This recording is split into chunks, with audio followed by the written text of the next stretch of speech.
ಸರ್ಕಾರಿ ಶಾಲೆಗಳೆಂದ್ರೆ ಸರ್ಕಾರಕ್ಕೆ ಯಾಕಷ್ಟು ನಿರ್ಲಕ್ಷ್ಯನೋ ಗೊತ್ತಿಲ್ಲ. ಅವುಗಳ ಅಭಿವೃದ್ಧಿ ಮಾಡೋದಕ್ಕೆ ಹಿಂದು ಮುಂದೆ ಯೋಚನೆ ಮಾಡ್ತಾ ಇದೆ. ಸರ್ಕಾರದ ಈ ಅಸಡ್ಡೆಗೆ ಬಡ ಮಕ್ಕಳು ಓದೋದಕ್ಕೆ ಕೂಡ ಕಷ್ಟಪಡುವಂತಾಗಿದೆ.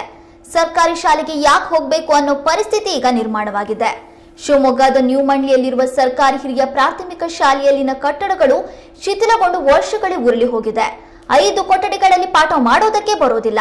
ಆದರೂ ಕೂಡ ಯಾವುದೇ ಕ್ರಮಗಳನ್ನ ಕೈಗೊಂಡಿಲ್ಲ. ಮಕ್ಕಳು ಸೋರುವ ಕಟ್ಟಡದಲ್ಲಿ ಇಲಿ ಹೆಗ್ಗಣಗಳ ವಾಸನೆಯಲ್ಲಿ ತರಗತಿಯಲ್ಲಿ ಕೂತು ಪಾಠ ಕೇಳುವ ಸ್ಥಿತಿ ನಿರ್ಮಾಣವಾಗಿದೆ. ಸರ್ಕಾರಿ ಶಾಲೆ ಉಳಿಸುತ್ತೇವೆ ಅಂತ ಬಡ್ಕೊಳ್ಳುವವರು ನೋಡ್ಲೇಬೇಕಾಗಿರುವಂತ ಸ್ಟೋರಿ ಇದು. ಬಿಲ್ಡಿಂಗ್ ಡೆಮಾಲಿಷ್ ಮಾಡಬೇಕು ಅಂತ ಆದೇಶ ಹೊರಡಿಸಿ 1 ವರ್ಷವಾಯ್ತು. ಆದ್ರೆ ಇದುವರೆಗೆ ಡೆಮಾಲಿಷ್ ಮಾಡಿಲ್ಲ. ಹೊಸ ಕಟ್ಟಡವನ್ನು ಕಟ್ಟಿಲ್ಲ. ಪೋಷಕರು ಇಂಥ ಶಾಲೆಗೆ ತಮ್ಮ ಮಕ್ಕಳನ್ನ ಕಳುಹಿಸಿದ್ರೆ ಎಲ್ಲಿ ಪ್ರಾಣಕ್ಕೆ ಕುತ್ತು ಬರುತ್ತೋ ಅನ್ನೋ ಆತಂಕ ಕೂಡ ಎದುರಾಗಿದೆ. ಅಧಿಕಾರಿಗಳು ಮಾತ್ರ ಹಾಗ್ ಮಾಡ್ತೀವಿ, ಹೀಗ್ ಮಾಡ್ತೀವಿ, ಕಟ್ಟಡ ಕಟ್ತೇವೆ ಅಂತ ಹೇಳ್ಕೊಂಡು ಟೈಮ್ ಪಾಸ್ ಮಾಡ್ತಾ ಇರೋದು ದುರಂತವೇ ಸರಿ.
ಮಣ್ಣೆಲ್ಲ ಬೀಳತ್ತೆ.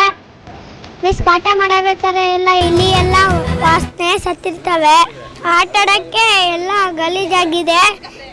ಜರ್ರಂಗೆ ಜಾರ್ ಬೀಳ್ತೀವಿ. ಕ್ಲಾಸ್ ರೂಮು ಅಲ್ಲೆಲ್ಲ ಹಾವು ಎಲ್ಲ ಇದ್ದಾವೆ. ಕೆಟ್ಟ ಸ್ಮೆಲ್ಲು, ಕರೆಂಟ್ ಇದೆ, ಕೆಟ್ಟ ಸ್ಮೆಲ್ ಬರ್ತತೆ. ದಯವಿಟ್ಟು ನಮಗೆ ಒಂದು ಹೊಸ ಸ್ಕೂಲ್ ಕಟ್ಕೊಡಿ. ಅವರಿಗೆ ಧನ್ಯವಾದಗಳು. ನಮ್ಮ ಸ್ಕೂಲಲ್ಲಿ ತೊಂದರೆ ಆಗ್ತಿದೆ. ಪಾಠ ಮಾಡಬೇಕಾದ್ರೆಲ್ಲ ನೀರು ಇಳಿಯುತ್ತೆ ಮತ್ತು ಆಟ ಆಡಬೇಕಾದ್ರೆಲ್ಲ ಕಾಲು ಜಾರಿ ಬೀಳ್ತೀವಿ. ಮತ್ತು ಊಟ ಮಾಡಬೇಕಾದ್ರೆಲ್ಲ ನೀರು ಇಳಿಯುತ್ತೆ. ಸ್ಕೂಲಲ್ಲೆಲ್ಲ ವಾಸನೆ ಬರುತ್ತೆ ಮತ್ತು ನೀರು ಬರೋದಿಲ್ಲ ಅಷ್ಟೇ. ತುಂಬ ಸ್ಮೆಲ್ ಬರುತ್ತೆ. ಹೋಗೋಕ್ಕಾಗಲ್ಲ, ಟಾಯ್ಲೆಟ್ ಮಾಡೋಕ್ಕಾಗಲ್ಲ. ಅಲ್ಲಿ ಹಾವಿದೆ, ಯಾರೂ ಹೋಗಲ್ಲ. ಸುಮಾರು 50 ವರ್ಷಗಳಾಯಿತು ಈ ಶಾಲೆ ಪ್ರಾರಂಭವಾಗಿ. ಮೊದಲು ಹೆಂಚಿನ ಒಂದು ರೂಫಿಂಗ್ ಇತ್ತು ಸರ್. ಸುಮಾರು ಈಗ 4-5 ವರ್ಷಗಳ ಹಿಂದೆ ಇದನ್ನು ಶೀಟ್ ಹಾಕಿ ಗೋಡೆ ಎಲ್ಲ ಬಿದ್ದು ಹೋಗುತ್ತೆ ಅಂತ ಹೇಳಿಬಿಟ್ಟು ಶೀಟ್ ಹಾಕಿ ಪ್ರಾರಂಭ ಮಾಡಿದ್ದಾರೆ. ಈಗ ನಮ್ಗೆ ಸಮಸ್ಯೆ ಏನಂದರೆ 5 ಕೊಠಡಿಗಳು ಶಿಥಿಲಾವಸ್ಥೆಯಲ್ಲಿದೆ. ಯಾವಾಗ ಬಿದ್ದು ಹೋಗುತ್ತೋ ಗೊತ್ತಿಲ್ಲ ಸರ್. ಅಷ್ಟು ಹಾಳಾಗಿದೆ. ಹೆಗಣಗಳೆಲ್ಲ ಬಂದು ಉತ್ತಿ ಹಾಳು ಮಾಡ್ತಿದ್ದಾವೆ. ಅಲ್ಲಿ ಮಕ್ಕಳನ್ನ ಕೂರ್ಸೋಕ್ಕೆ ಸಾಧ್ಯ ಆಗ್ತಿಲ್ಲ. ನಾವೀಗ 2 ವರ್ಷದಿಂದನೂ ಮನವಿ ಕೊಡ್ತಾ ಇದ್ದೀವಿ. ಈಗ 1 ವರ್ಷದಿಂದ ನಮಗೆ ಈ ಬಿಲ್ಡಿಂಗ್ ಡೆಮಾಲಿಷ್ ಆಗಬೇಕು ಅಂತ ಹೇಳಿಬಿಟ್ಟು ZP-ಯಿಂದ ಆರ್ಡ್ರ್ ಆಗಿ ನಮ್ಮ ಹತ್ರ ಆರ್ಡ್ರು ಇದೆ ಸರ್. ಹಾಗಾಗಿ ಇಲ್ಲಿನ ಪೋಷಕರೆಲ್ಲ ಏನು ಮಾಡ್ತಿದ್ದಾರೆ ಅಂದರೆ ನಮ್ಮ ಮಕ್ಕಳಿಗೆ TC ಕೊಡಿ, ನಾವು ಇಂಥ ಶಾಲೆಯಲ್ಲಿ ಓದ್ಸೋಕ್ಕಾಗೋದಿಲ್ಲ ಅಂತ ಹೇಳಿಬಿಟ್ಟು ಹೇಳಿದೆ. ಅವ್ರನ್ನ ಮನವೊಲಿಸ್ಬಿಟ್ಟು ನಾವು 1 ವರ್ಷದಿಂದನೂ ಸುಮಾರು 175 ಮಕ್ಕಳು ನಮ್ಮ ಶಾಲೆಯಲ್ಲಿ ಓದ್ತಿದ್ದಾರೆ. ಅವ್ರನ್ನ ಇಲ್ಲೇ ಇಟ್ಕೊಂಡಿದ್ದೀವಿ ಸರ್. ಫಸ್ಟು 159 ಇತ್ತು ಸರ್. ನಾವು ಲಾಸ್ಟ್ ಇಯರಿಂದ 175 ಮಕ್ಕಳು ಸ್ಟ್ರೆಂತ್ ಆಗಿದೆ. ನಾವು ಮನೆ ಭೇಟಿ ಕೊಟ್ಬಿಟ್ಟು ಅವ್ರನ್ನ ಮನವೊಲಿಸಿ ಹೊಸ ಬಿಲ್ಡಿಂಗ್ ಆಗುತ್ತೆ ಅಂತ ಹೇಳಿಬಿಟ್ಟು ಅವರಿಗೆ ನಾವು ಹೇಳಿಬಿಟ್ಟು ಮಕ್ಕಳನ್ನ ಅಡ್ಮಿಷನ್ ಮಾಡಿಕೊಂಡು ಸರ್. ಹೋದ ವರ್ಷ ನಮ್ಗೆ 1ನೇ ತರಗತಿಗೆ 38 ಮಕ್ಕಳು ಅಡ್ಮಿಷನ್ ಆಯಿತು ಸರ್. ಅವ್ರೇನು ಮಾಡಿದ್ರು ಅಂದರೆ ನಮ್ಗೆ ಹೊಸ ಕಟ್ಟಡ ಆಗುತ್ತೆ, ನಮ್ಮ ಮಕ್ಕಳು ಒಳ್ಳೆ ಕಟ್ಟಡದಲ್ಲಿ ಓದ್ತಾರೆ ಅಂತ ಹೇಳಿಬಿಟ್ಟು ಪೇರೆಂಟ್ಸ್ ಎಲ್ಲ ಒಪ್ಕೊಂಡ್ರು ಸರ್. ಈಗ ನವಂಬರ್ ತಿಂಗಳಲ್ಲೇ ಈ ಕಟ್ಟಡ ಬೀಳಿಸ್ಬಿಟ್ಟು ಹೊಸ ಕಟ್ಟಡ ಆಗಬೇಕು ಅಂತ ಹೇಳಿಬಿಟ್ಟು ಮಾನ್ಯ ಸಚಿವರಾದಂಥ ಈಶ್ವರಪ್ಪ ಅವರು ಬಂದು ಇಲ್ಲಿ ಅಧಿಕಾರಿಗಳಿಗೆಲ್ಲ ಹೇಳಿ ಹೋಗಿದ್ರು ಸರ್. ಅದ್ಯಾಕೋ ಸ್ವಲ್ಪ ತಡ ಆಯಿತು, ಇಲ್ಲಿ ಕುತ್ಕೊಳ್ಳೋಕ್ಕೆ ಆಗೋದಿಲ್ಲ ಸರ್. ಈಗ ಮಕ್ಕಳಿಗೆ ನಾವು ಇಷ್ಟವರೆಗೂ ಇದೇ ಬಿಲ್ಡಿಂಗಲ್ಲೇ ಕೂರಿಸ್ತಾ ಇದ್ವು ಸರ್. ನಾವು ಸುಮಾರು ಈಗ 160 ಮಕ್ಕಳಿದ್ದಾರೆ ಸರ್. ಇಲ್ಲ ಈಗ 2 ರೂಮು, ಇಲ್ಲಿ 3 ರೂಮ್ ಇದ್ದಾವೆ ಸರ್.